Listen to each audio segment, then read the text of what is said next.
Les catholiques tout court. Toutes les églises au monde sont des catholiques. Ecclesia était un parti politique. Jésus, voyant cela, dit voilà, moi aussi je ferai mon parti politique. Ecclesia, c'est un mot grec composé. Ek signifie or. Ecclesia, c'est la forme passive du verbe grec kaleo, appeler. Donc, ecclesia signifie hors de. Qui était appelé hors de quoi? À l'époque, les gens étaient dans la ville, police, la ville, qui était bien structurée. Il y avait l'aspect politique et tous les autres aspects de la vie humaine. Tout le monde n'est pas né pour se marier. C'est dans la Bible. Matthieu 19. Si maintenant votre pasteur, parce que moi je suis frère, eux ils sont pasteurs, si maintenant votre pasteur à l'église n'étudie pas la Bible pour retourner à la culture du peuple de la Bible, parce que c'est un livre qui appartient à un peuple. C'est vrai que même Mais moi... il va vous prêcher tout, sauf ce que les Juifs... Même moi, jusqu'avant aujourd'hui... Si vous reconnaissez ça quand même, c'est aussi une forme de colonisation. Ils sont venus nous coloniser avec... Quand vous définissez la Bible comme étant la parole de Dieu, vous aurez un sérieux problème. Parce que là, il y a une culture d'un peuple. Non, la Bible contient la parole de Dieu. Le pasteur doit contextualiser, il doit retourner dans le mœurs et culture du peuple pour comprendre la chose selon leur compréhension. D'abord, avant de comprendre la Bible, vous devez comprendre ce qu'eux comprenaient. Ensuite, j'aime toujours dire, vous retournez en Asie, vous prenez la Bible dans la culture arabe, ensuite, vous enlevez la culture arabe et vous africanisez la Bible. Qui ne sait même pas combien de versets la Bible contient, de Genèse à l'Apocalypse, combien de chapitres la Bible contient de Genèse à l'Apocalypse, et depuis quand la Bible a des chapitres, parce que Paul n'avait pas mis des chapitres, ni Moïse n'avait pas mis des chapitres. C'est la France qui nous a donné des chapitres. Qui est les premiers imprimeurs? Parce qu'aujourd'hui, vous allez entendre quelqu'un qui dit, il tient la Bible dans les téléphones. Moi, j'aime la Bible en papier. Il ne connaît même pas l'histoire de la Bible. Si Paul venait voir la Bible en papier, il sera scandalisé. Parce que Paul a laissé la Bible sur des pots de vélin. Jérémie a laissé sur des terrains cuits. Moïse a laissé sur une pierre. Ce sont des supports. Comment est-ce que la Bible est partie de ces genres de supports pour arriver aujourd'hui dans le digital? support, c'est pas un problème. Ce n'est pas un problème parce que la première Bible imprimée a été imprimée en France. Il faut bénir la France. C'est la France qui vous a donné la Bible. Et la première Bible mesurait 27 km. Je n'ai pas dit 27 mètres, 27 km. Parce que quand la souffrance continue comme ça, l'ennemi est derrière. Et si l'ennemi est derrière, nous devons le combattre avec notre énergie. Nous devons les combattre avec l'appui de tous les Congolais de toutes les provinces. Nous devons les combattre avec les armes. Parce que Jésus aussi avait lui-même à son côté des disciples qui portaient des armes. Quand vous entendez Simon les Zélotes c'était les partis politiques armés à l'époque de Jésus. Et Jésus a tiré l'un d'eux pour être son disciple. Et il leur dit, prenez des épées. Donc, défendons notre pays avec tout ce que nous possédons.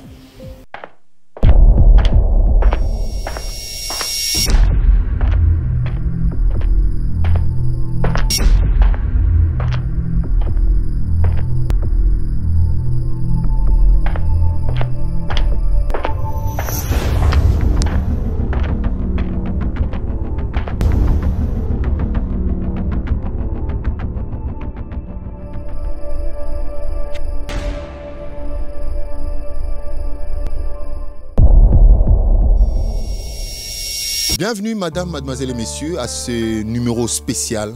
Dites-moi tout sur le chemin de la vérité. Comme vous le constatez, c'est depuis un certain moment, nous nous réunissons, cette crème de la presse gospel, pour parler, pour nous intéresser un peu à toutes ces questions qui taraudent nos esprits, toutes ces questions qui touchent à l'actualité, soit du monde évangélique ou du monde évangélico-politique. Nous sommes là pour parler du Seigneur à travers tout ce qui se passe sur la terre.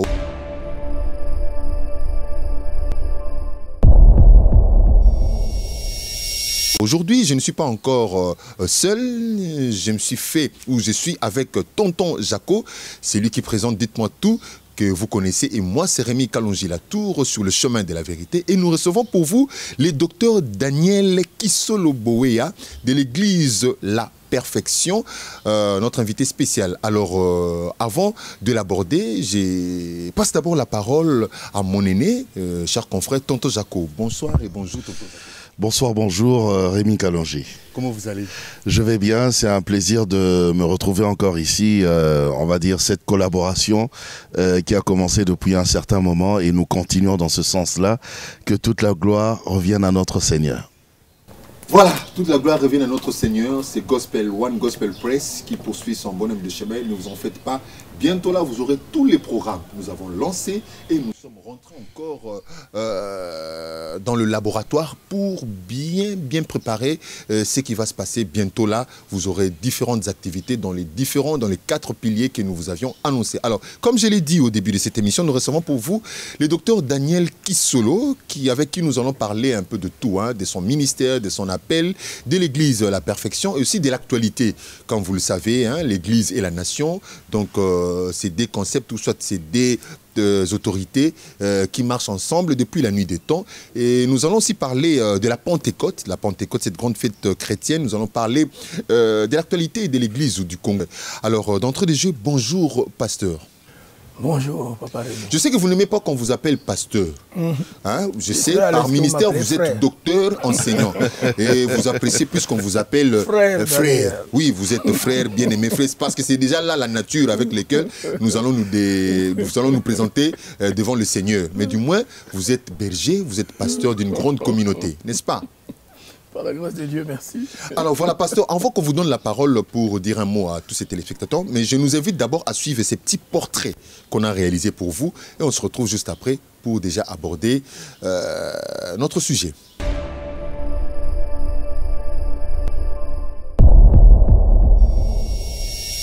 Daniel Kisolo Boéa, visionnaire de la communauté des églises de la perfection, docteur enseignant de ministère, chercheur, prédicateur, conférencier, écrivain, auteur de plusieurs livres dont les 70 semaines de Daniel, les 7 règles d'or pour réussir dans le ministère, l'Apocalypse de Jean, Trinité ou l'unicité, le chiffre de la grâce, les clés du royaume, ajoutez à votre foi, des livres qui ont révolutionné la vie de beaucoup de serviteurs de Dieu. Marié à Madame Gloria Kisolo et père de 7 enfants, il reçut le Seigneur Jésus-Christ à travers le ministère de pasteur Kassai à l'église ménonite de Ngaba. Il évolua dans le service de Dieu au pied des hommes de Dieu tels que Tambulu Koki Ignace de l'église Foi Audacieuse, à la paroisse protestante de l'aumônerie de l'université de Kinshasa, au pied de pasteur Richard Chilumba de la 37e communauté des assemblées de Dieu à Lemba, de pasteur Nangenge et de feu pasteur Ngiyu. Il suivit la formation au campus pour Christ de Kinshasa, Emmaüs et Parole de foi sous Bishop Oyedepo David. Docteur Daniel Kisolo est le fondateur, président et professeur de l'école théologique de la perfection à Luanda dans la République d'Angola.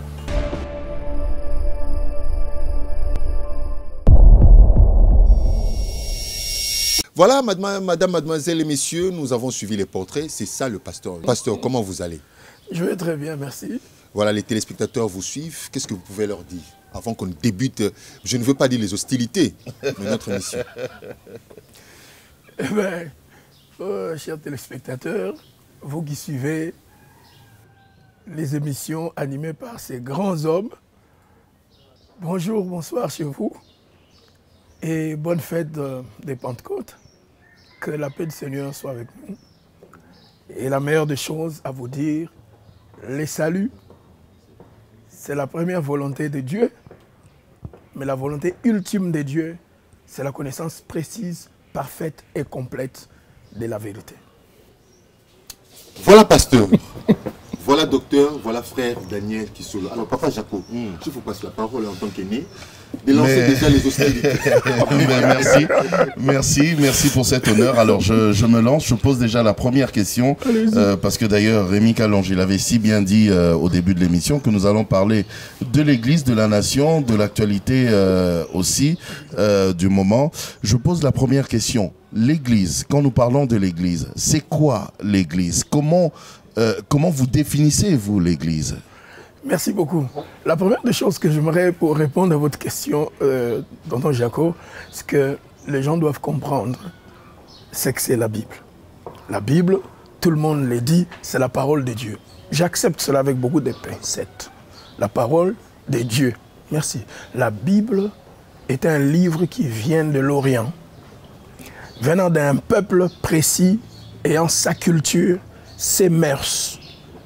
son organisation dans la société. Ce peuple est le peuple juif, et avec le peuple des périphériques d'Israël, la Palestine, donc disons les Asiatiques de l'Asie mineure. Deuxième chose, donc vous allez comprendre que dans la Bible, il y a la culture de ces peuples, la coutume de ces peuples et consorts. Ces peuples ont vécu siècle par siècle avec son histoire. Donc, un peuple qui a une histoire, comme chaque peuple, chaque nation. Pour bien comprendre les mots église, nous devons d'abord comprendre que Dieu ne s'est jamais exprimé dans la Bible en utilisant la langue française, anglaise, portugaise et autres. Dieu a parlé dans l'Ancien Testament de Genèse jusqu'à l'Apocalypse en utilisant 3 langues, dont 2 grandes langues qu'il utilise dans les Nouveaux Testaments, de Matthieu jusqu'à l'Apocalypse, les Grecs. Et ces Grecs n'est pas les Grecs qui se parlent en Grèce, c'est les Grecs koinés, c'est-à-dire les Grecs de la rue. Qu'est-ce qui vous pousse à dire ça? Parce que nous avons des textes originaux. Parce que vous avez dit de Genèse à l'Apocalypse. Ben, si on prend même la création, est-ce qu'il parlait à Adam en quelle langue? Dieu parlait pas à Adam, mais c'est Moïse qui écrit dans Genèse. Il a écrit en utilisant la langue hébreu. Hébreu ancien, pas l'hébreu qui se parle aujourd'hui en Israël. Quand vous êtes dans Néhémie, il y a beaucoup de passages dans Néhémie, dans Esther, dans Malachie, qui se trouvent, y compris dans Daniel, en araméen, parce que ce sont des gens qui viennent de l'exil, ayant une autre langue, en dehors de l'hébreu qui était leur langue. Vous êtes dans le Nouveau Testament de Matthieu à l'Apocalypse, il a utilisé les Grecs, qui n'est pas de la Grèce, qui est le grec koiné, le grec qui s'est parlé dans la rue, mélangé d'hygiène et consorts. Le mot église est un mot qui ne tombe pas du ciel, est un mot que Jésus a emprunté, qui existait déjà à son époque. C'est le mot ecclésia. Ecclésia était à l'époque de Jésus, même avant Jésus, par les Grecs. En grec. Ecclésia était un parti politique. Donc quand Jésus dit, je bâtirai mon, parce qu'il y en avait d'autres partis politiques.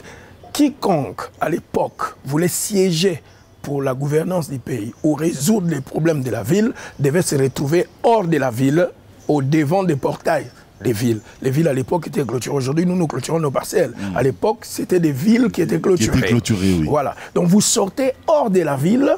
Ceux qui sont membres effectifs d'Ecclésia sortaient hors de la ville et parlaient de leurs choses en secret pour venir les implémenter dans la ville. Jésus, voyant cela, dit voilà, moi aussi je ferai mon parti politique.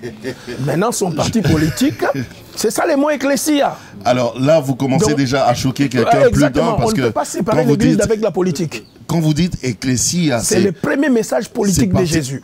On arrivera tout à fait. Je ne sais pas si vous avez une question de... Moi, j'arriverai. Alors, je voudrais d'abord connaître un peu plus mieux, encore une fois, le pasteur. Pasteur, lorsque vous nous parlez frère d'église, frère, voilà. Docteur Daniel. Frère Daniel. Alors, frère Daniel, vous êtes un enseignant de la parole. Merci. Je voudrais un peu comprendre par quel moyen, par quel mécanisme vous êtes arrivé, vous êtes tombé dans cette affaire de Dieu, dans ces partis politiques du Seigneur. Merci, bonne question. Eh bien, je suis né dans une famille de 6 fils, donc 4 filles, 2 garçons.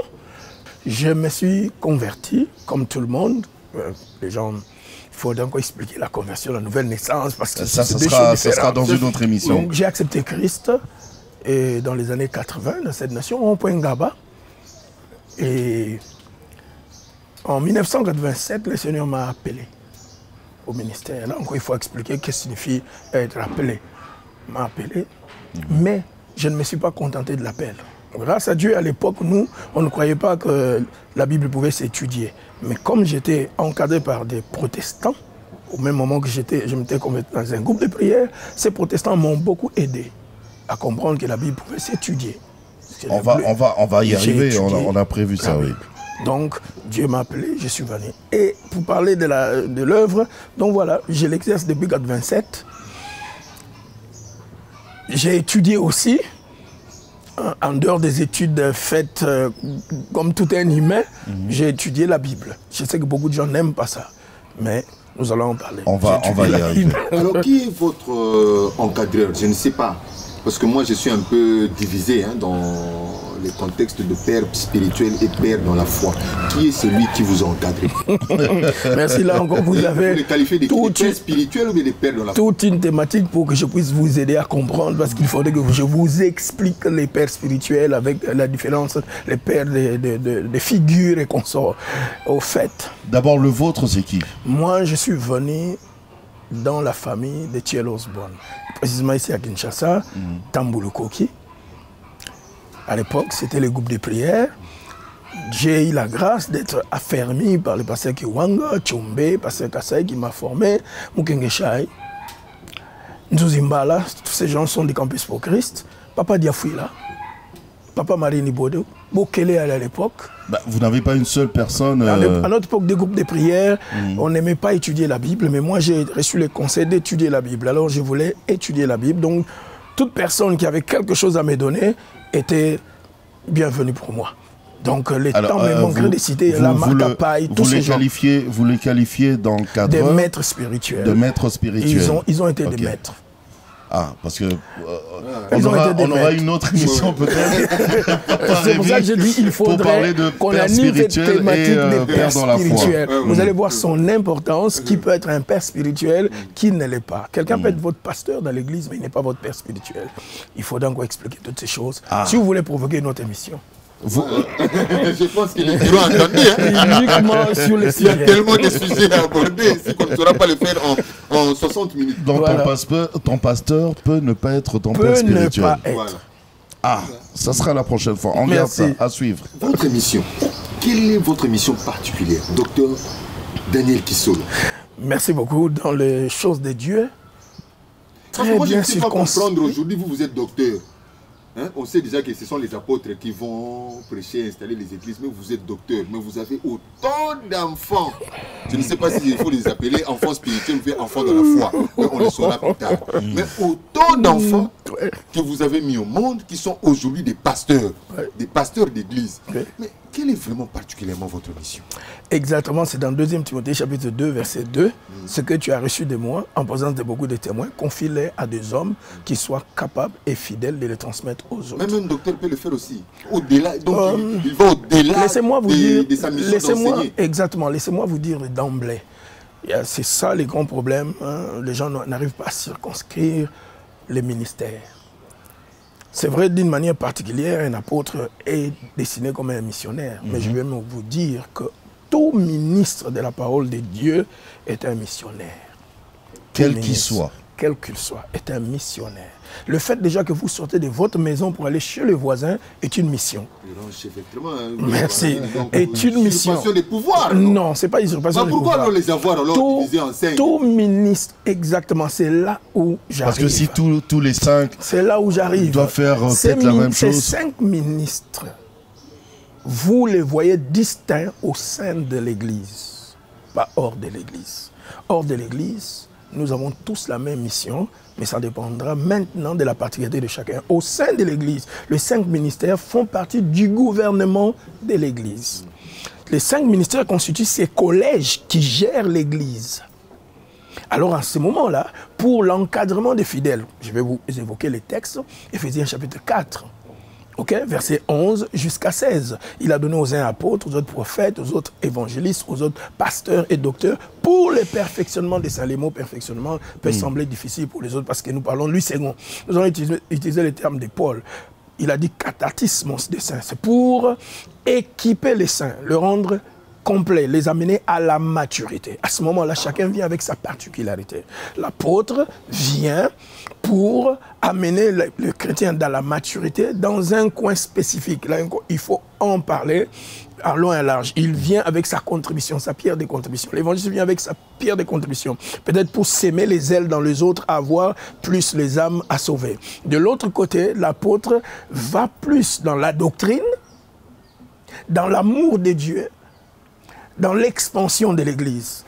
Les pasteurs viennent plus dans ce qui est comportement, vie sociale, des choses qui regardent le mariage matrimonial, des conflits entre nous, ça c'est le travail du pasteur. Vous voyez, le prophète vient plus pour la direction divine, pour que les gens voient ce que Dieu veut.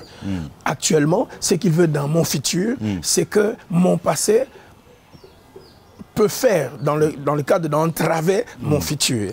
Ça, c'est le travail du prophète. Il les enseigne les Écritures dans les centres de direction divine. Vous voyez, l'enseignant vient pour les montrer comment connaître la parole de Dieu, aimer ce Dieu avec précision, parce que vous ne pouvez pas aimer Dieu si vous ne connaissez pas précisément sa parole. Donc voilà, chacun vient avec une particularité pour amener le chrétien à la maturité. Malheureusement, comme j'aimerais vous dire, vous voyez, pour que chacun fasse ce travail, il lui faudra aussi lui-même être équipé. On ne donne que ce qu'on a. Alors que vous soyez apôtre et consort, si vous voulez nous former, vous devez vous-même être formé. Il y a quelque chose qui a attiré particulièrement, puisqu'on en parle, il en a parlé aussi, ça vient d'attirer mon attention, c'est le nom de l'église que vous dirigez. Église, la perfection. C'est la perfection dans quel sens? La perfection dans le sens de la Bible, là, le perfectionnement, pour le perfectionnement des saints? Exactement. Ou la perfection amener, dans le sens de... Non, dans le sens d'amener les gens à la maturité. Église qui s'occupe de parfaire, de rendre complet, d'amener les chrétiens à la croissance, à la maturité. Donc, notre mission là-bas est de vous sortir de l'immaturité à la maturité. Devenir responsable. Alors, tout au début, vous aviez dit, quand j'ai posé la question sur l'Église, vous avez dit déjà que l'Église, à la base, c'était un parti politique. L'Église n'est pas apolitique, excusez-moi. La personne qui crée l'Église vous dit, je bâtirai mon Église. Il utilise un terme qui n'est pas céleste, un terme qui existait déjà à l'époque, qui était des partis politiques à l'époque. Je bâtirai mon parti politique. Mais il s'est axé sur les spirituels. Dans son parti politique, ce qui est plus important, pour comprendre les matériels, les physiques, il faut maîtriser les spirituels. Maîtriser les spirituels, parce que c'est les spirituels qui engendrent les matériels, c'est les spirituels qui contrôlent les physiques. Quand on maîtrise les choses spirituelles, on aura de la maîtrise dans sa vie sociale, dans sa vie au foyer, dans sa vie... dans tous les aspects de la vie. Mais on nous a toujours dit que l'Église se devait être apolitique. Non, ça. D'ailleurs, là ça, encore... c'est de 1. De 2, vous dites qu'à la base, Ecclesia, c'était parti politique. Mais on nous a toujours dit que c'était plutôt administration. De quoi? Administration tout court. Non. Alors, je pose les deux questions comme ça. Aidez-nous, je me lance. Est un mot grec, ecclesia, c'est un mot grec composé. Ek signifie hors. Ecclesia, c'est la forme passive du verbe grec kaleo, appeler. Donc, ecclesia signifie hors de. Qui était appelé hors de quoi? À l'époque, les gens étaient dans la ville, polis, la ville, qui était bien structurée. Il y avait l'aspect politique et tous les autres aspects de la vie humaine. Eh bien, les politiciens qui géraient la cité devraient faire leur réunion hors de la ville, devant les portails de la ville. N'étaient invités à prendre part à ces réunions que ceux qui étaient membres de leur ecclésia. Ceux qui ont reçu l'appel à aller hors de la ville, siéger pour les problèmes de diriger la ville. Donc c'était des anciens. Aujourd'hui, vous appelez les politiciens, les parlementaires ou quoi que ce soit. Alors Jésus voulait faire ses parlementaires à lui. Il les appelle hors de. Mais il commence par les spirituels. Il les appelle hors du péché. Il les appelle hors d'un système social aussi qui n'était pas selon la vision de Dieu du ciel, qui était erroné, qui était peut-être, appelons ça aujourd'hui, satanique. Alors il voudrait corriger cette façon de vivre. Il les appelle hors de, pour leur inculquer son enseignement, son discours et les remettre dans la société. Il faut faire la différence. Cette déclaration, pasteur. Alors, pourquoi l'Église s'est appropriée alors ce mot, ces termes, ces concepts Église? si on comprend, si on part par votre définition là, donc l'église ne peut pas s'appeler aujourd'hui église de la perfection, disons seulement parti politique la perfection, ou soit que les partis politiques peuvent aussi réclamer cette appellation. Église, par exemple, du progrès national pour le développement du Congo. Tout à fait, exactement. C'est ça en grec le mot. Ce ne serait pas parti, etc. Ça serait église. Malheureusement, il y a une évolution de la société, il y a une évolution de la langue, et beaucoup de choses ont changé. Aujourd'hui, par exemple, à l'époque, Jésus était sous l'Empire romain, la langue utilisée n'était pas le latin, c'était d'abord à l'époque de Jésus les Grecs, qui s'appellent les Grecs koinés, pas les Grecs qui se parlent en grec, en Grèce, les Grecs koinés. Et ça se parlait en Égypte, en Libye, en Éthiopie, parce que ça faisait partie de l'Empire romain. Le temps me manquerait de faire la carte géographique de l'Empire romain. Allait jusqu'en Afrique, depuis l'Europe jusqu'en Afrique, Afrique du Nord.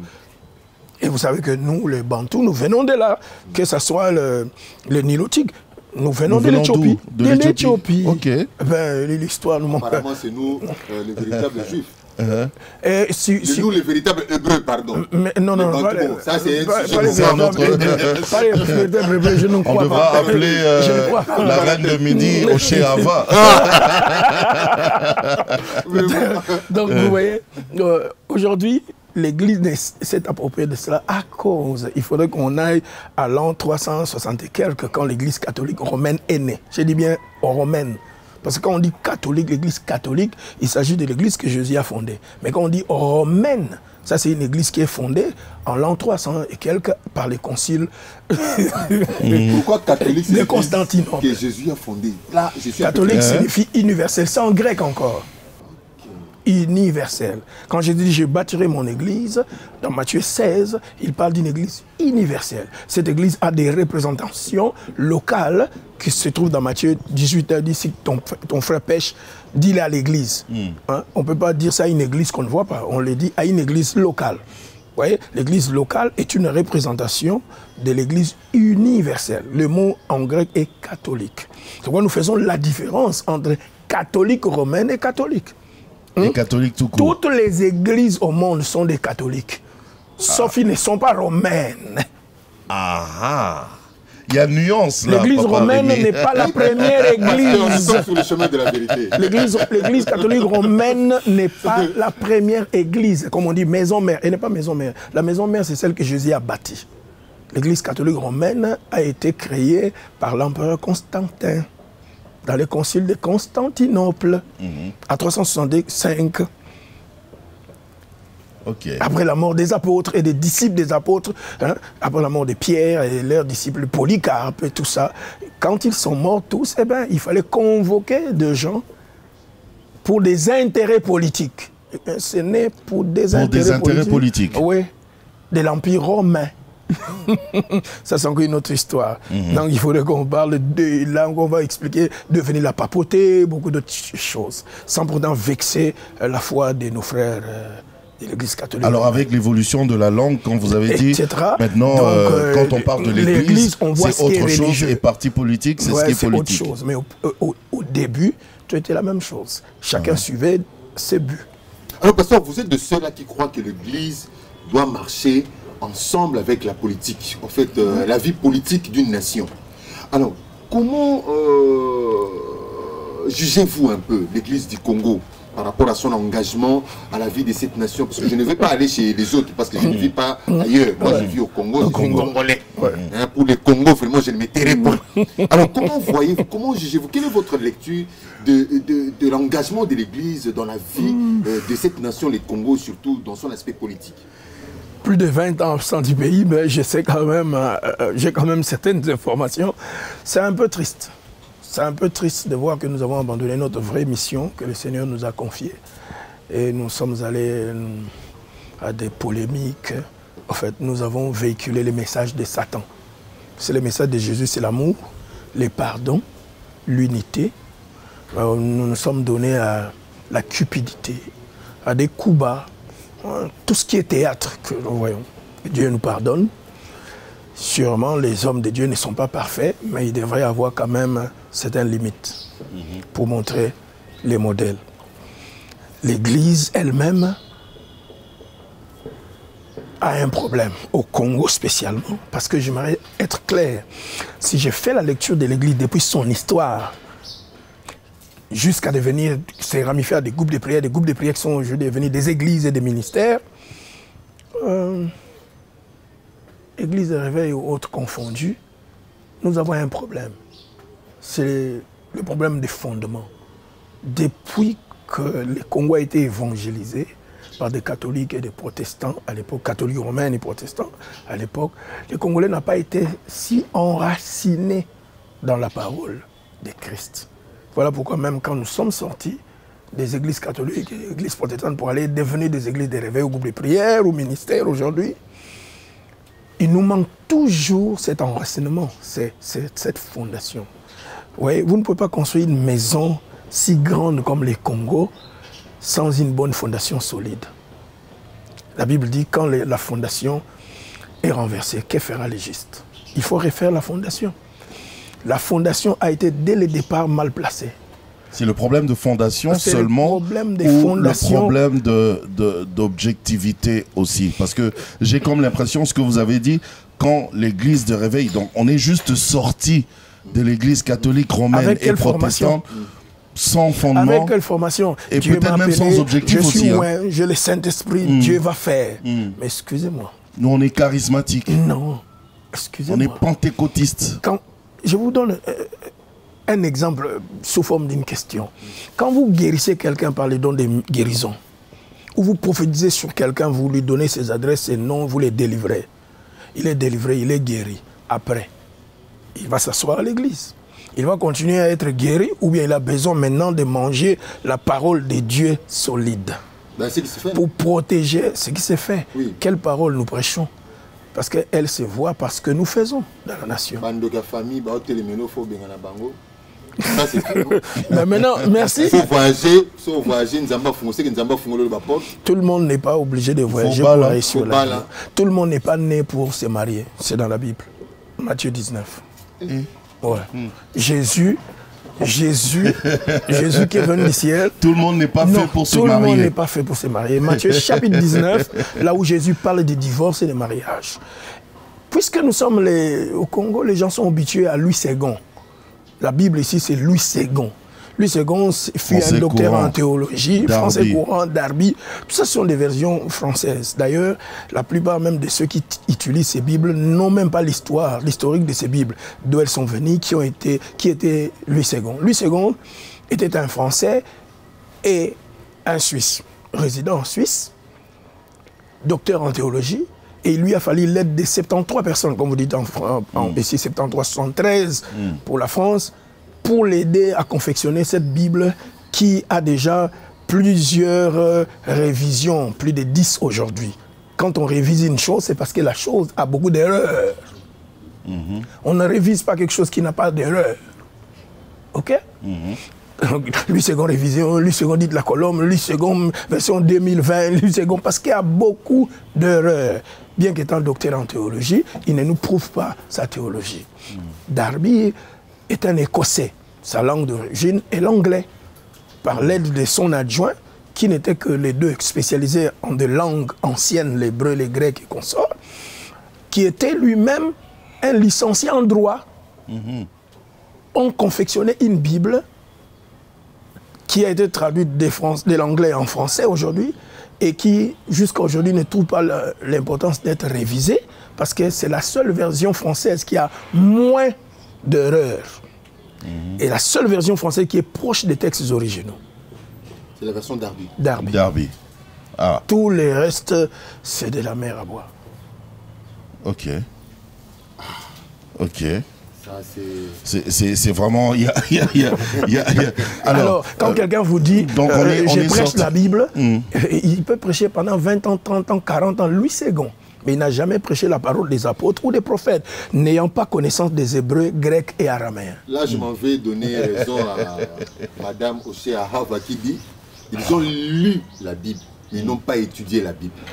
Elle a raison, j'appuie cela, elle a raison. Je vous ai cité au début quand j'ai salué vos téléspectateurs. Je leur ai dit la première volonté élémentaire de Dieu 1 Timothée chapitre 2, verset 3, 5. Dieu veut que les gens soient sauvés. Ça, c'est la volonté élémentaire. Les saluts, c'est la volonté élémentaire de Dieu. La volonté ultime de Dieu, c'est que les gens parviennent à la connaissance de la vérité. Les mots connaissance, ce n'est pas tous les mots. En grec, nous avons plus de 4 mots que les apôtres ont utilisés dans la Bible. Mais ici, Paul utilise le mot épignosis, qui signifie connaissance parfaite, précise, complète de la vérité. Donc il ne suffit pas. Il faudrait que j'explique qu'est-ce que c'est une connaissance complète. C'est quoi? Jésus donne une parabole parmi les 38 qu'il a citées. Il donne une parabole. Il dit, le semeur est sorti, ayant des semences dans sa main. Une partie est tombée le long du chemin, une autre dans les endroits pierreux, une autre dans les endroits épineux, et une autre sur une bonne terre.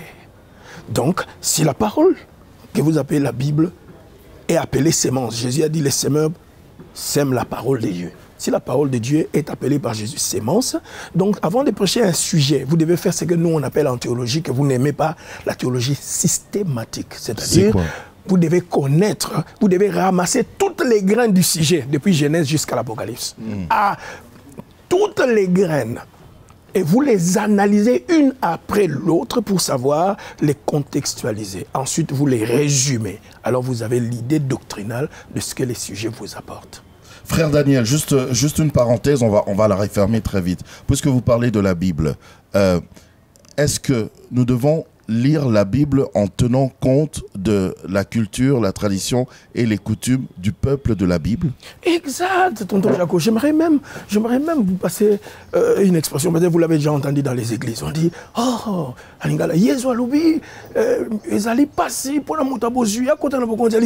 c'est facile pour un chameau d'entrer et de passer par les trous d'une aiguille. Mais non. L'aiguille à votre époque, c'est les tongs avec lesquels on va coudre nos habits. Ça. Non, Jésus ne parlait pas de ça. Il n'y en avait pas à l'époque de Jésus. Il parlait de quoi? Jésus parlait, voilà, toutes les villes à l'époque étaient clôturées avec des portails. En Israël précisément, là où il y a la culture juive, le sabbat commence les jeudis à 15h. On prépare, on appelle préparation des sabbats. Alors les portails grands de la ville devaient être fermés et on devait laisser la petite porte pour ceux qui venaient en retard avec la charge de leurs marchandises sur les chameaux. Alors, c'était... Voilà, il devait passer par cette aiguille-là pour ne pas déranger les sabbats. C'était ça l'aiguille. Alors, voyez-moi, on a des révélations aujourd'hui. Si maintenant votre pasteur, parce que moi je suis frère, eux ils sont pasteurs, si maintenant votre pasteur à l'église n'étudie pas la Bible pour retourner à la culture du peuple de la Bible, parce que c'est un livre qui appartient à un peuple. C'est vrai que même moi... Mais il va vous prêcher tout, sauf ce que les Juifs... même moi, si vous reconnaissez ça quand même, c'est aussi une forme de colonisation. Ils sont venus nous coloniser avec leur culture. Voilà. Non, c'est pas une forme de colonisation. Pourquoi on doit se baser sur leur culture? C'est leur culture, c'est leur tradition. On l'adapte alors par rapport à la nôtre. Non, c'est pourquoi je vous disais tout à l'heure. Parce que nous aussi, on avait notre croyance, non? Frère Daniel. Comme c'est nous, on dit Zambi, Vidi Mukulu. Exactement. Et là encore, vous aimeriez que nous puissions toucher, provoquer une autre... S'il vous plaît, provoquer une autre émission où nous allons parler des religions du monde. Comme ça, nous allons essayer de voir quelle est la religion qui peut être meilleure pour nous. Pour nous. Excusez-nous, nous avons étudié, nous avons une maîtrise en cela. Ok. Ouais, c'est pourquoi j'ai dit sur les religions du monde. Exact. Les pasteurs doivent étudier. Nzamam pour nous n'est pas Dieu. Non, c'est pour nous. Mais les concepts, c'est ça. Mais... Juste avec Rémi Kalonji, on essaye de comprendre. Est-ce qu'on ne peut pas adapter carrément cette culture-là, qui n'est pas la nôtre, à la nôtre? C'est là où j'arrive. C'est là où j'arrive. Vous voyez, la Bible... C'est peut-être pour ça qu'il y a beaucoup de choses qui nous compliquent. C'est exactement. Quand vous définissez la Bible comme étant la parole de Dieu, vous aurez un sérieux problème. Parce que là, il y a une culture d'un peuple. Non, la Bible contient la parole de Dieu. Est-ce que vous savez que dans la Bible, la Bible contient la parole de Dieu? Donc quand vous voulez... On nous a toujours dit autre chose. Merci. C'est pour cela que Jésus, quand il rentre dans la synagogue, il déroule les livres et trouvant l'endroit où il était écrit. Et il dit, ce que vous entendez aujourd'hui, il s'agit de moi. Donc chacun doit trouver la parole de Dieu. La Bible contient la parole de Dieu. Elle n'est pas la parole de Dieu. Elle contient. À un moment donné attendez aussi, que je... Attendez. C'est ce que je dis. Attendez, il a trouvé la parole de Dieu qui lui concernait. Attendez, dans la Bible, répétez. Il a trouvé la parole de Dieu qui le concernait. Voilà. Donc chacun de nous doit trouver la parole de Dieu qui le concerne. Même celui qui prêche. J'arrive. Est-ce que vous savez, par exemple, dans 1 Corinthiens 7, je vais un peu plus loin. 1 Corinthiens chapitre 7, l'apôtre Paul dit, ici, ce n'est pas le Seigneur, mais c'est moi. Je vous dis, je peux vous lire les textes si vous voulez. Lisez. Je peux vous lire les textes. Lisez, docteur. Je peux vous lire les textes. Alors, quand vous êtes en face d'un tel verset dans 1 Corinthiens chapitre 7, et ce n'est pas le seul endroit où vous trouverez des choses comme ça. Donc, vous êtes en face d'une proposition et non d'une obligation. Ce n'est pas de l'impératif. C'est apprendre ou à laisser. Ouais. C'est apprendre ou à laisser. Il vous dit clair, ici, ce n'est pas le Seigneur, c'est moi. J'aimerais lire ça. Mais ceux qui disent alors que non, les paroles de Paul sont les paroles du Seigneur. Non. Donc mais lui-même vous le dit. Absolument. Il est inspiré. Et même quand on prêche, on dit l'apôtre Paul a dit. Oui. Toi, tu veux continuer l'apôtre Paul. Il était un humain comme vous. Il avait aussi une intelligence limitée comme l'apostasie. On va vous dire que c'est l'esprit de l'apostasie. Non, c'est ce que... Dites-nous tous sur le chemin de la vérité. C'est ça les grands problèmes que nous avons aujourd'hui. La Bible contient la parole de Dieu. Vous devez savoir que la Bible elle-même nous présente des degrés d'inspiration ou des degrés d'autorité. Il y a l'ainsi dit le Seigneur. Il y a moi l'apôtre j'ai parlé. Ok? Il y a des problèmes qui ont surgi à leur époque qui ne nous concernent pas. Il y a le sous-développement à leur époque qui aujourd'hui est déjà résolu. Je peux encore évoquer un autre sujet pendant que je vous trouve les textes en 1 Corinthiens 7. On dit, la femme ne porte pas les vêtements d'homme. Et aujourd'hui, pour vous, vous avez directement les mots pantalon. Ah, tonton Jacob, vous avez étudié. Les mots pantalon, c'est le nom d'un Français. De 1800 et quelques. Alors, vous ne voyez même pas que quand Moïse parlait des habits des femmes, pantalon n'était pas encore né. Ces styles n'étaient pas encore là. Alors, de quoi Moïse parlait des habits d'hommes? Tout le monde avait des robes. Merci. Alors, quelle était la différence entre la robe de l'homme et la robe des femmes? C'était les couleurs. Les couleurs, pas la couture. Hein? Couleur d'abord. Okay. Ensuite, la couture. Ok.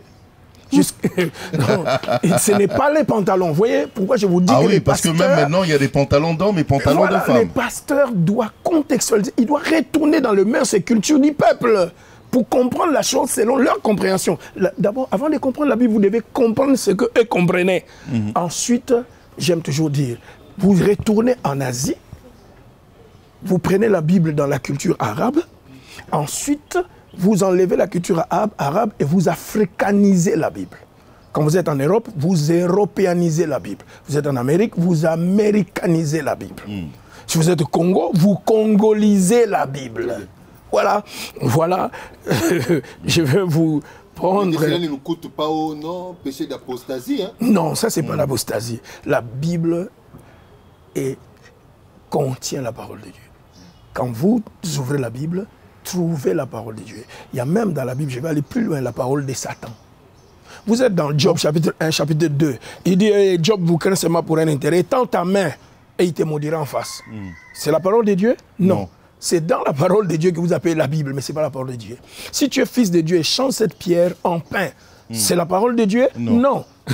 Jésus dit dans Matthieu chapitre 4, la seule chose qui donne la vie, c'est toute parole qui sort de la bouche de Dieu. Donc vous devez trouver dans la Bible quelle est la parole qui est sortie de la bouche de Dieu qui va me donner la vie. Mais si vous prenez dans la Bible la parole qui est sortie de la bouche de Satan ou des démons, nous savons qui tu es le fils de Dieu, tu es venu pour nous perdre. C'est dans la Bible. Elle ne vous donne pas la vie, cette parole. Moi, Paul, je vous dis, je ne permets pas à la femme d'enseigner. Ce n'est pas je de Dieu, je de Paul. Moi, Paul. Même dans la version originale, c'est toujours comme ça. Je. Mais si, c'est ce que je vous dis, c'est pourquoi nous l'avons traduit comme ça. C'est le jeu de Paul. Alors vous comprenez, c'est un problème auquel il a buté dans son ministère. Donc, ça ne pouvait pas être mon problème aujourd'hui dans les ministères. Et puis, vous avez encore un problème là-bas. Il a commencé son sujet dans 1 Timothée chapitre 2 en disant les hommes et les femmes. Les hommes prient Dieu en tout lieu. Ensuite, que les femmes qui fassent profession de servir Dieu. Hein? Et il termine, je ne permets pas la femme. Vous allez du pluriel au singulier. Vous ne voyez pas qu'il y a un problème là? Vraiment. En fait, oui, allez-y, terminez parce que on a tellement de choses à se dire. Ça, c'est une question introductive. Hein? Oui. Donc, on a déjà retenu 2 émissions comme ça. Il y en aura tout plein comme ça. Regardez par exemple 1 Corinthiens chapitre 7, verset 32. Or, je voudrais que vous fussiez sans inquiétude. Je voudrais. C'est le souhait d'un humain, Paul. Il pense avoir raison quand il va évoquer les arguments qui feront que les gens ne puissent pas se marier. Comme je vous disais, Jésus nous présente 3 formes de célibataires dans Matthieu 19. Et il dit il y a des célibataires qui sont nés célibataires. Lui, c'est quoi appeler ça eunuque. Peut-être c'est là le problème eunuque qui confond l'eunuque. L'eunuque, il faudrait encore redéfinir le terme. C'est un français trop élevé pour beaucoup de têtes qui ne sont pas allées loin à l'école. C'est là le problème. Moi, je crois que pour être pasteur... Quelqu'un m'avait dit qu'un eunuque, non seulement qu'il était célibataire, mais c'était des personnes qu'on avait castrées. J'arrive. Ah, d'accord. J'arrive. Il dit il y a des eunuques qui sont nés. Déjà nés célibataires, ils ne peuvent pas se marier depuis leur naissance. Donc dans ce monde, avant que quelqu'un se dise je veux me marier, il doit d'abord s'identifier. Qui est-il depuis l'éternité? Voilà, suis-je venu au monde pour ne pas me marier? Donc c'est possible de réussir la vie sans être marié. Preuve avec Paul et Jésus. Que ce soit pour un homme ou pour une femme. Pour une femme. Preuve avec Adam. Dieu a créé un homme célibataire, l'a placé dans le jardin célibataire, lui a donné des responsabilités célibataires et il a commencé à exercer bien sa fonction et ses responsabilités en tant que célibataire. Suite à certaines difficultés sentimentales, Dieu lui dit, je lui ferai une aide. Waouh. Waouh. Deuxième célibataire, Jésus dit, il y en a de ceux qui ont été castrés. Vous voulez servir un chanson du roi, vous voulez être secrétaire ou du cap du président de la République à l'époque des rois. Comme l'eunuque éthiopien. Éthiopien pour ne pas aller vous amouracher avec la reine de l'Éthiopie et en faire des enfants. On vous castre. Vous devez l'accepter volontairement. Vous voyez, bien volontiers, vous acceptez cela. Troisième, il dit, il y en a ceux qui sont nés peut-être pour se marier, mais ils ont renoncé à ce droit-là pour le royaume de Dieu, comme Paul, comme Timothée. Ils ont renoncé. C'est un choix. C'est un choix. Il dit, vu que l'œuvre de Dieu va m'amener plus loin, je peux partir 1 an, je laisse ma femme et les enfants. C'est une personne, elle a besoin de ma compagnie, elle a besoin de ma tendresse, de mon affection, alors pendant 1 an. Je peux devenir une occasion de chute pour elle d'aller commettre l'adultère. Autant mieux renoncer à cela, servir Dieu sans me marier. Donc quand vous faites ce choix-là, il faut que ce soit vraiment un choix. Et vous le respectez. Et non faire le choix et c'est là où nos amis de l'Église catholique ont échoué quand ils l'ont imposé aux gens. Ils devraient dire aux gens, les gens devaient choisir cela d'eux-mêmes. Et en âme et conscience, respecter cela jusqu'à la fin de leur vie. Ok. Et un autre type de célibataire? J'en ai parlé de 3. Ceux qui sont nés, ceux qui sont nés, ceux qui sont castrés et ceux qui le sont devenus pour servir Dieu. Pour servir Dieu. Donc le célibat n'est pas une malédiction, comme prêchent mes amis dans les églises. Le célibat n'est pas un démon. On ne peut pas naître avec ça, si c'était un démon. Ouais, Adam était célibataire. On ferme cette parenthèse. Alors, pasteur, nous tendons déjà vers la fin de cette émission. Déjà? Oh là là. Alors, nous avons des sujets, hein. Nous parlons de l'Église et la nation, donc la foi et la politique. Et vous n'avez pas donné votre avis, hein. Donc vous n'avez que brossé comme ça, en passant les comportements, mais vous n'avez pas donné un jugement. Oh, vous êtes dedans, vous devez juger. Nous allons aussi parler de l'actualité. Non, vous devez juger. Ce n'est pas à ceux du dehors. De juger, c'est à nous. Mais il est dit, il ne faut pas tout juger avant le temps, parce qu'il y a un temps prévu pour tout juger. Changeons de terme. On doit être sélectif pour juger. Bon, on en a besoin. C'est toujours la Bible. On a besoin de votre avis, de votre lecture. Et il y a aussi l'actualité. Il y a les tiraillements entre les hommes de Dieu, les échauffourées entre les hommes de Dieu, qui, selon vous, vous avez été informés, les bras de fer, ainsi de suite. Il y a la chair qui est aujourd'hui utilisée pour exposer l'autre. Alors, par rapport à la politique, je reviens encore sur ça. Vous êtes des encadreurs. Vous êtes un docteur, vous êtes un enseignant, frère Daniel Kistolo Boéa. Église, la perfection. C'est là où vraiment mes nerfs, la chaleur là touche mes nerfs. Voilà, je te calme. Oui. Merci. Tonton Jaco, pasteur. Vous êtes enseignant. Ceux-là qui conduisent, qui dirigent, qui administrent, qui gouvernent la nation sont vos fidèles. Et parmi ceux-là qui dirigent, il y a même ceux qui sont serviteurs de Dieu, ministres. Mais qu'est-ce qui ne va pas? Que ces pays soient toujours plongés dans la corruption, qu'il y a des tueries qui se passent à l'Est et là. Ce sont nos propres frères qui, qui se font corrompre par des autres pour abattre. J'ai vu des photos hier, là, j'étais vraiment très choqué. Mais l'Église, qu'est-ce que fait l'Église? Et l'Église, entre-temps, est là. Vous attendez à ce qu'on vous apporte des dîmes, comme par exemple le pasteur va aller aux États-Unis, ou bien le pasteur revient des États-Unis, on doit lui aménager quelque part, un endroit bien, tout ça, confort, tout ça. Et ces mêmes personnes, ces mêmes bien-aimés, frères et sœurs, ils reviennent avec des dîmes de 100 000, 20 000, on doit bâtir l'Église. Et vous acceptez ça. Ne pensez-vous pas que vous êtes en même temps complice dans la destruction de cette nation? Parce que c'est ce que nous entendons hein, déjà depuis un temps. Hier encore, on m'a dit cette histoire-là que l'Église du Congo serait de mèche avec les politiciens. Merci. C'est ce que je disais tout à l'heure et vous venez de le dire, que ceux qui font la politique sont nos enfants. Mais la fondation de l'Église, c'est là le problème. Nous devons refaire notre fondation. Et il faudrait que chaque homme de Dieu arrive à comprendre qu'il lui faut, en dehors de la repentance, il lui faut revenir à une formation.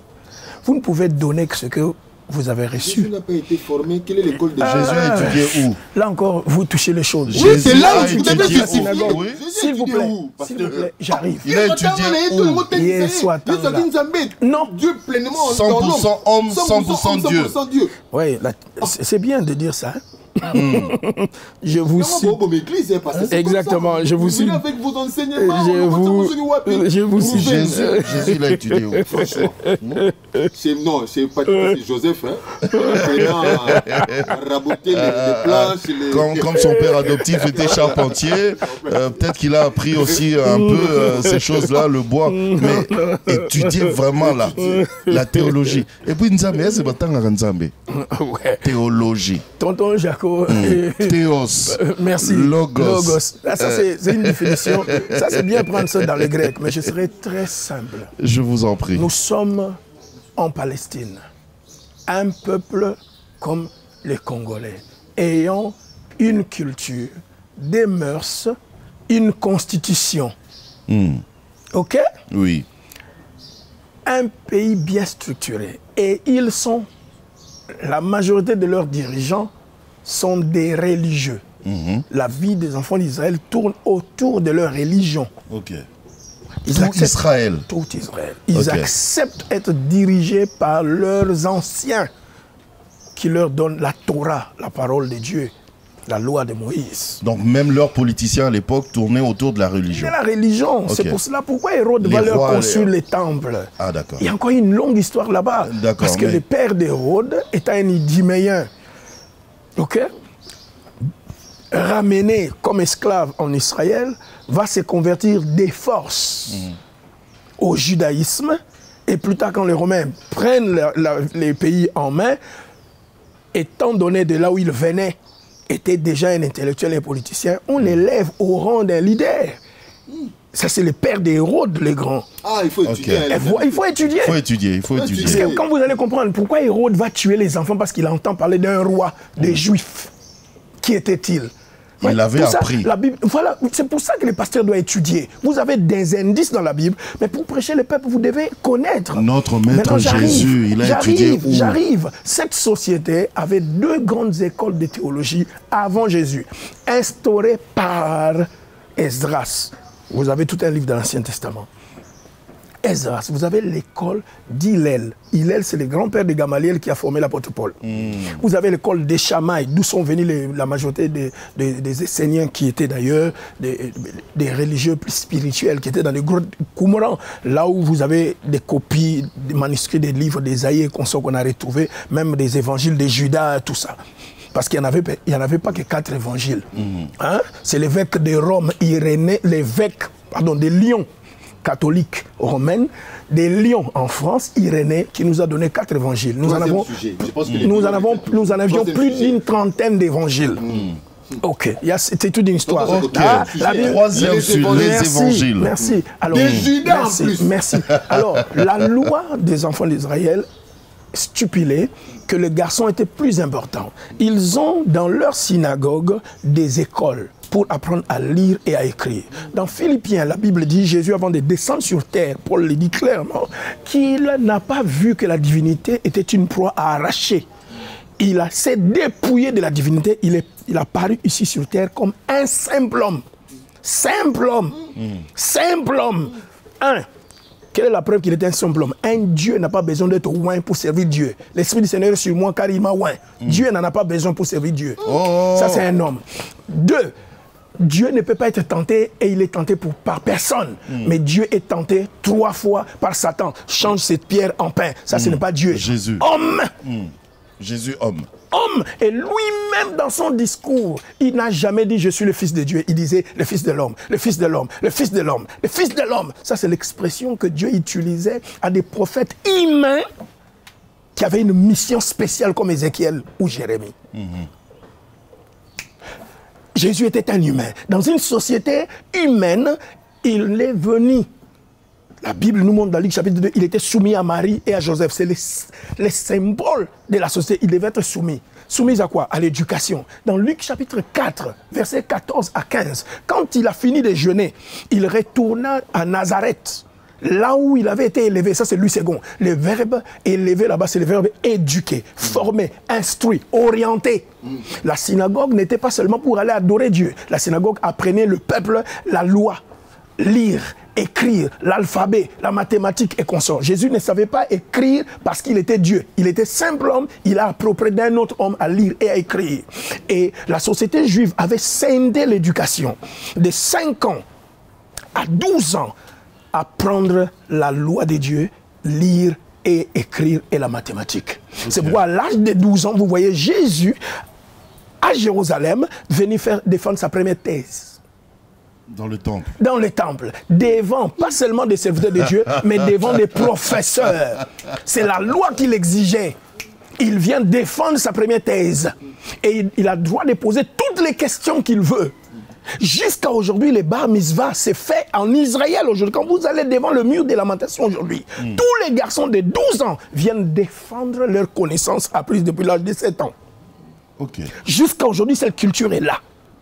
Deuxième, quand vous avez réussi ces tests, vous retournez dans votre synagogue. Maintenant, on vous forme de 12 ans à 30 ans, on vous forme rabbin.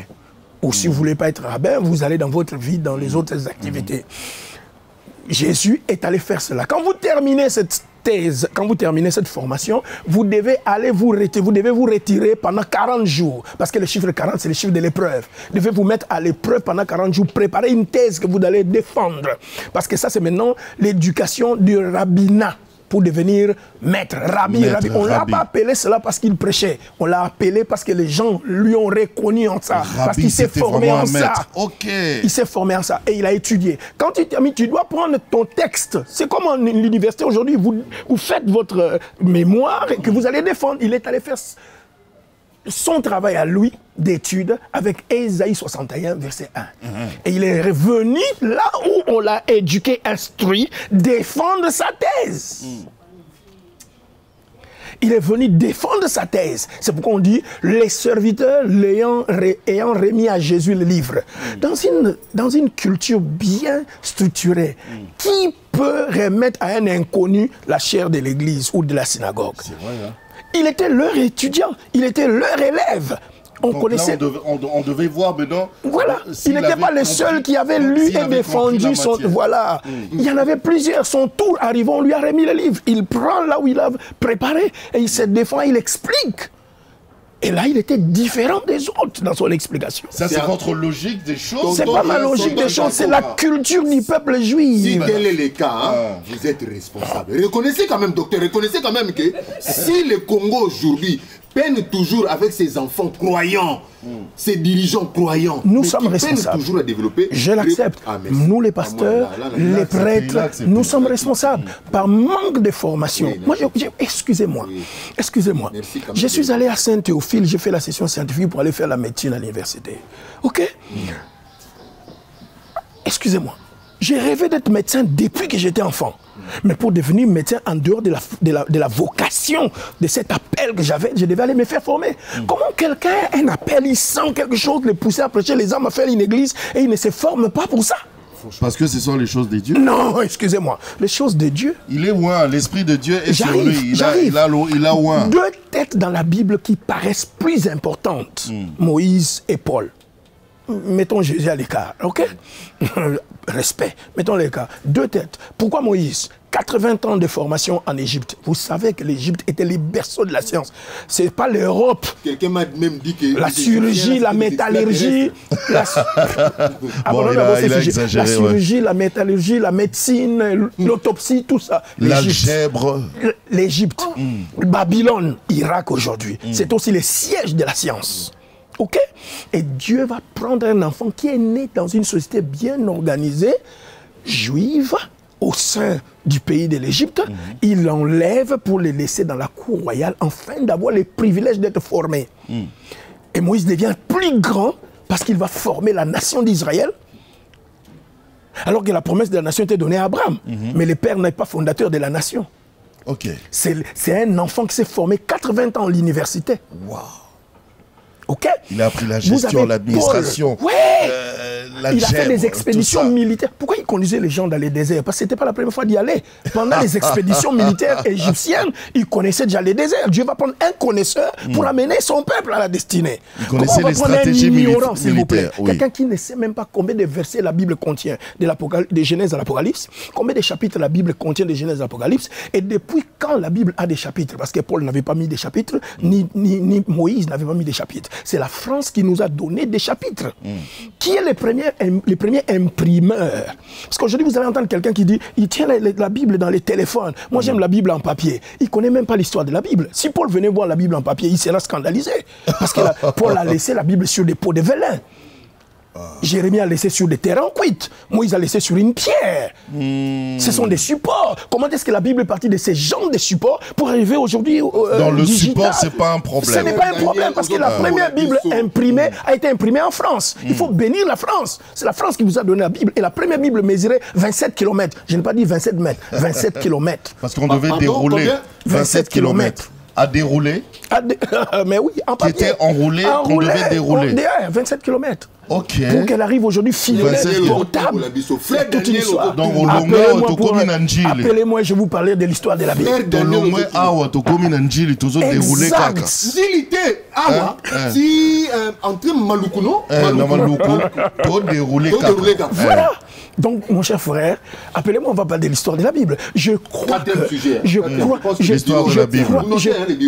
que quelqu'un ne peut pas prêcher ses livres s'il n'en connaît pas l'histoire. Un ignorant ne peut pas diriger les ignorants. On est d'accord, moi je reviens. Voilà pourquoi le pays est détruit. D'accord. À cause de notre ignorance. D'accord. Frère Daniel, Jésus a étudié où? Quand? Jésus a étudié dans une synagogue. C'est écrit dans la Bible? Oui, j'ai dit Luc chapitre 4, verset 15 à 16. On peut lire ça, vous pouvez lire? Oui, je peux vous lire. Parce que nos téléspectateurs, il faut Saint Thomas. Luc chapitre 4, de 14 à 15. Jésus, revêtu de la puissance de l'Esprit, retourna en Galilée, et sa renommée se répandit dans tous les pays d'alentour. Il a enseigné dans les synagogues et il était glorifié par tous. Verset 16. Il s'est rendu à Nazareth. Nazareth. Il y a toute une histoire là-bas. Où il avait été élevé. où Nazareth, il avait été élevé, pas élevé dans le sens de Tombolinga. Non, non, non, non, non. Élevé dans l'instruction, dans l'éducation. C'est-à-dire, il y avait un cursus qu'il a suivi. Quelqu'un peut m'apporter un dictionnaire là, rapidement, pasteur, rapidement, je vais... le temps que le pasteur parle, parce qu'on doit vérifier même le... Où il avait été élevé, et selon sa coutume.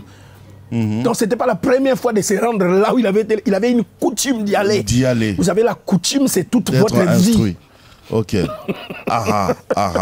Donc, là, selon sa coutume. Donc, selon la routine de sa vie. Qu'on arrête de dire, qu'on arrête de dire désormais que c'est faux. C'est un ignorant qui vous passe l'ignorance. Donc, en tant que serviteur de Dieu, on doit apprendre. L'appel seul ne suffit pas. Il faut se former. Je vous ai dit, pour devenir médecin, je devais aller à l'université pour me former. Mais j'avais cette vocation. L'appel était là. L'appel était là. Alors comment on a l'appel d'être un pasteur? Je ne boude pas l'appel de qui que ce soit ici. Je respecte. Même si un ange vous est apparu ou Jésus vous est apparu. Merci. Mais ce que moi, je mets au défi, c'est votre formation. Mais ça, c'est les bilo comme non, la médecine et tout ça, la mathématique, il faut une formation. Ça, c'est les choses de Dieu. Dans votre Bible, on parle des choses de Dieu. Le premier médecin lui-même, c'est Dieu. Il le dit dans Exode chapitre 16, au verset 25. Il dit, vous dites ça, Jéhovah qui guérit. Mais les mots qu'il avait utilisés, ce n'était pas ça. C'était quoi? Jésus a dit, Dieu a dit là-bas, je suis votre médecin. Ok. L'Éternel, dans les textes originaux, c'est ça. Oui, votre médecin. L'Éternel, votre médecin. C'est pas le Dieu qui guérit. Non. Je suis l'Éternel Dieu qui vous guérit. Ça, c'est votre traduction. Les traductions aussi, là. Les textes originaux. Je suis votre médecin. Tu as trouvé, Papa Rémi? Oui, dans le contexte, parce qu'il y a autant de... C'est un polysémique. Il y a presque 17 sens. 17 sens. Nous, les sémiologues, excusez-moi, je salue comme ça les professeurs Kabaruka, dans le contexte, parce que vous avez dit, Jésus est rentré à Nazareth, où il a été élevé. Donc, je prends deux définitions ici. C'est d'abord, 8e, nourrir un enfant, entretenir son existence jusqu'à ce qu'il ait acquis une certaine force. Et 10e sens, on dit, instruire, former par l'éducation. Merci. Les peuples juifs avaient un système éducatif. Il y avait le système éducatif imposé par les colons, les Romains. Beaucoup de Juifs étant anti-romains ne voulaient pas aller étudier là-bas, à part les Pauls qui sont allés jusqu'à Tars étudier. Syrie aujourd'hui, n'est-ce pas? Où il a étudié. À part Paul, qui est la plus grande figure du Nouveau Testament. Il a plus de 13 livres dans votre Nouveau Testament. Vous enlevez les livres de cet intellectuel, vous n'avez que des apôtres illettrés. Vous savez que Pierre n'a pas écrit. Pierre, 1er Pierre, 2e Pierre, il vous le dit par sa signature dans Pierre, il dit c'est pas Sylvain que j'ai fait écrire. Il a une idée, mais quelqu'un d'autre doit écrire parce qu'il ne savait pas écrire. Pierre. Donc vous pouvez avoir été avec Jésus, j'ai vu les anges, tout ça, c'est bien, mais il ne savait pas écrire. Vous voyez encore un problème. C'est pas bien.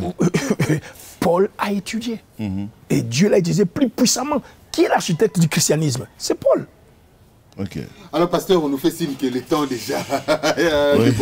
Alors, rapidement, votre lecture, votre avis par rapport à l'arrivée, d'abord la Pentecôte, fête de Pentecôte. La fête de la Pentecôte, la fête de la Pentecôte, j'aimerais vous choquer un peu.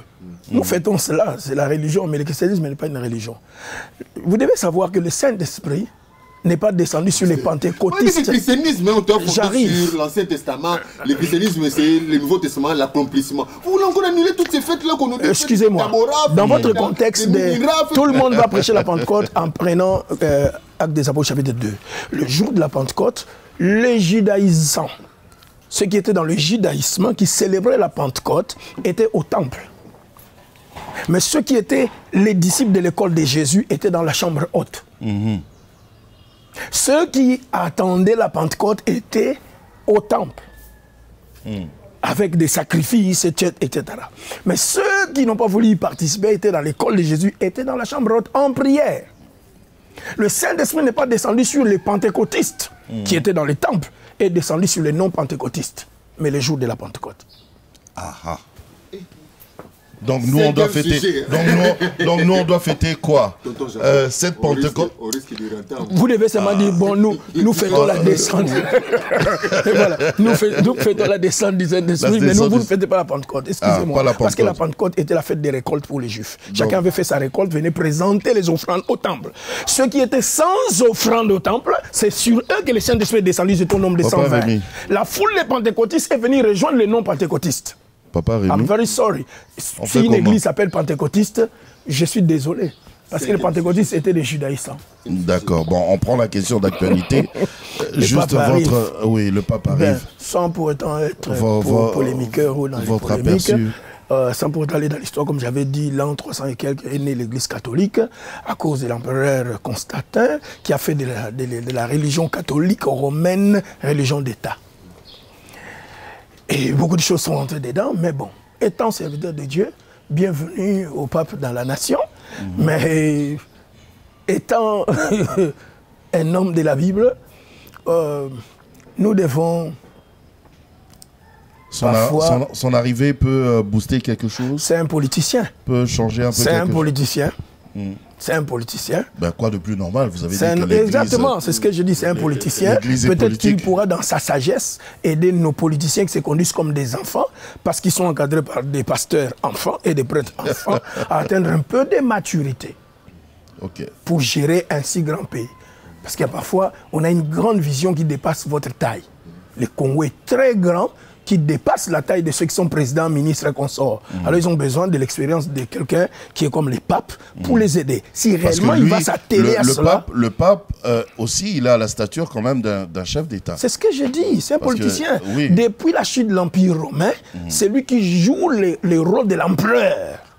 C'est les papes. D'où viennent les Pontius Maximum, ces mots-là, appartenaient à l'empereur romain. Ça n'appartenait pas au pape quand Constantin a installé le pape. Donc il pourra apporter quelques conseils qui peuvent aider nos politiciens. Et même pour sortir de cette crise de la guerre à l'Est et tout ça, ça peut. Mais le cœur de l'homme, nous ne savons pas. Mais s'il s'est investi de sa mission, nous pouvons réussir. Sa mission en tant que pape, en tant que politique, en tant que chef. Voilà, il peut réussir cela. Et nous prions que ce soit cela. Bienvenue. Mais quant au reste des choses, c'est... Voilà, pasteur, nous sommes arrivés à la fin. Alors, avant que le pasteur ne dise le dernier mot pour aujourd'hui, parce qu'il y a une suite. Le frère Daniel. Avant que le frère Daniel, le docteur Daniel, ne dise le mot de revoir pour aujourd'hui, un mot quand même pour nos frères de l'Est de la République. Mes chers frères, nous sommes très touchés de vous voir. Nous aussi, nous mourrons ici, mais pas dans les mêmes conditions que vous. Nous sommes vraiment désolés, mais nous prions pour vous. Et nous savons que le sang des martyrs est une sémence. Vous mourrez parce que cette partie est riche, convoitée. C'est la partie qui honore notre pays à l'extérieur. Nous qui avons la chance de vivre à l'étranger, nous savons ce que c'est le Congo. À partir de là où vous vivez, nous prions pour vous. Dieu a voulu que ce soit vous et nous, et pas nous. Mais vous devez simplement savoir, si Dieu vous a choisi à payer ce prix pour la grandeur du Congo, pour la délivrance du Congo, votre sang n'est pas en vain. Votre sang est une sémence. Un jour, ce pays sera béni et même les enfants de vos enfants seront contents de vous voir payer les prix. Mais nous prions pour que ça cesse. Parce que toute souffrance voulue par Dieu ne peut pas être continuelle. Quand la souffrance continue comme ça, l'ennemi est derrière. Et si l'ennemi est derrière, nous devons le combattre avec notre énergie. Nous devons le combattre avec l'appui de tous les Congolais, de toutes les provinces. Nous devons le combattre avec les armes. Parce que Jésus aussi avait lui-même à son côté des disciples qui portaient des armes. Quand vous entendez Simon les Zélotes c'était les partis politiques armés à l'époque de Jésus. Et Jésus a tiré l'un d'eux pour être son disciple. Et il leur dit, prenez des épées. Donc, défendons notre pays avec tout ce que nous possédons. S'il faut la guerre, la guerre. S'il faut prier, prions. Que Dieu vous bénisse et vous aide. Voilà, pasteur, nous sommes arrivés à la fin. C'était un mot, ça c'était les mots adressés spécialement pour nos bien-aimés de l'Est de la République. Donc je vois cette grande partie-là, en commençant par Ituri jusqu'à vers Tanganyika. Et maintenant pour cette émission d'aujourd'hui, votre mot de revoir, parce que nous allons encore revenir. Il y a déjà 7 sujets. 7 sujets, on doit revenir. Vous êtes une bibliothèque, carrément. Merci pour l'honneur. Et on en profite. Merci pour l'honneur. Merci pour l'honneur. Ben, vous avez vu que 60 minutes, c'est vraiment peu. Je demanderai à chacun de nous de faire un effort, d'apprendre. Et si c'est à travers ces émissions qu'animent ces grands hommes, alors soutenez ces émissions. Mettez vos finances, mettez vos prières. Et à vous, de toutes les églises qui avaient besoin de la lumière, de la connaissance. Vous êtes sauvés, c'est bien. D'autres doivent être sauvés, c'est bien. Mais la volonté ultime de Dieu, finale, c'est qu'on parvienne à la connaissance parfaite, correcte. Alors nous avons dit, mais nous n'avons pas fini des sujets. Soutenez-nous, appuyez ces gens matériellement et financièrement. Vous pouvez acheter des caméras, vous qui vivez avec nous en France, en Amérique, en Angola. Achetez des caméras, donnez l'argent. Donnez l'argent, pourquoi pas à l'Église de la Perfection, pourquoi pas à Jaco et à tous mes frères. Soutenez-nous pour que nous puissions faire beaucoup d'autres émissions qui deviendront pour vous une école. L'école peut être classique, là vous allez vous inscrire et apprendre. L'école peut être aussi formelle telle que cette émission. Voilà. Que Dieu vous bénisse et Amen. Merci à vous. Amen, merci. Voilà, tonton Jaco, nous sommes arrivés à la fin. On est à la fin, Papa Rémi, c'était une très belle émission. Moi, j'ai envie de continuer encore et encore parce que on a toujours envie de l'écouter, mais à la télé, le temps c'est l'argent. Donc on arrête là. Voilà, on arrête là. Le temps, c'est aussi un profit pour nous. Hein. On en a usé d'une bonne manière, d'une belle manière. Et voilà, nous sommes arrivés à la fin de cette émission. Grande a été notre joie de vous l'avoir proposé. C'était le pasteur qui nous a tout dit sur le chemin de la vérité. Et disons que ce n'est pas encore fini. Nous avons encore 7 sujets sur lesquels nous allons revenir pour encore essayer de presser le frère Daniel Kisola Boweya. J'aime Boweya. Et puis d'ailleurs, ils ont aussi... il y a peut-être des questions qui sont restées en suspens. Oui, oui. Ils peuvent toujours nous les écrire en commentaire et on va revenir avec le frère Daniel pour en parler. Voilà, il va répondre à toutes les questions. Voilà, très bien. Merci beaucoup à toute l'équipe de Connexion Plus 243 M3 Plus Agency pour les moyens techniques mis à notre disposition pour la production de cette émission. Merci beaucoup au pasteur Jacques Tchamala. Et c'était Dites-nous tout sur le chemin de la vérité. Ensemble, Papa Jaco, Tonton Jaco d'amour, avec moi, votre humble serviteur, Rémi Kalonji Latour, apôtre à votre service. Nous vous avons proposé cette émission et nous avons reçu pour vous le docteur Daniel Boweya. Et c'est un roaming de l'église La Perfection. Et merci beaucoup à l'équipe de Connexion Plus 243 M3 Plus Agency pour les moyens mis à notre disposition pour la production de cette émission. Merci beaucoup à Digital Congo pour l'encadrement, la diffusion de cette émission. Merci beaucoup à Congo Web Télévision. Merci beaucoup à Power Channel Télévision pour la diffusion de cette émission. Et aussi à La Tour Télévision sur YouTube ainsi qu'à Toto Jaco TV sur YouTube. Donc abonnez-vous massivement, suivez, envoyez vos commentaires, likez. Nous serons là toujours pour vous servir. Merci beaucoup aussi au pasteur Jacques Tchamala, ainsi qu'au pasteur Christian Nzeye, pasteur Enoch Masundia et à maman Mireille Bouloukani, maman Mireille Bouloukani. Et il est aussi maman pasteur Mireille Bouloukani et aussi au pasteur Alain Mangungu. Pasteur lui aussi, non? Alain Mangungu. Pasteur, tous, merci pour ce sont eux les pasteurs, moi je suis frère. Vraiment, pasteur, docteur Alobi, ce sont eux les pasteurs. Lui, il est frère. Merci beaucoup. Merci aussi à vous tous. Nous sommes de cœur avec nos phares d'essai. Ensemble, nous ne laisserons jamais tomber le Congo. Le Congo restera un. Tu sais, papa Rémi, moi j'avais dit même à mon chauffeur, je lui ai dit, si ça continue, s'il faut même qu'on me donne, moi, des tenues, Bapianga Sokoto, Bapianga Arme, Nakitakuna. On va descendre. Ah ben oui, on va descendre. Je vais défendre mon pays. Voilà. On va descendre. Ce n'est pas un péché. C'est pas un péché. Merci beaucoup. Courage à nos frères de l'Est. On est ensemble, il n'y a pas de souci. Et que Dieu nous bénisse tous et que Dieu bénisse les Congos. On se retrouve prochainement pour un nouveau numéro. Excellent sur le programme dans vos maisons. Au revoir. Au revoir.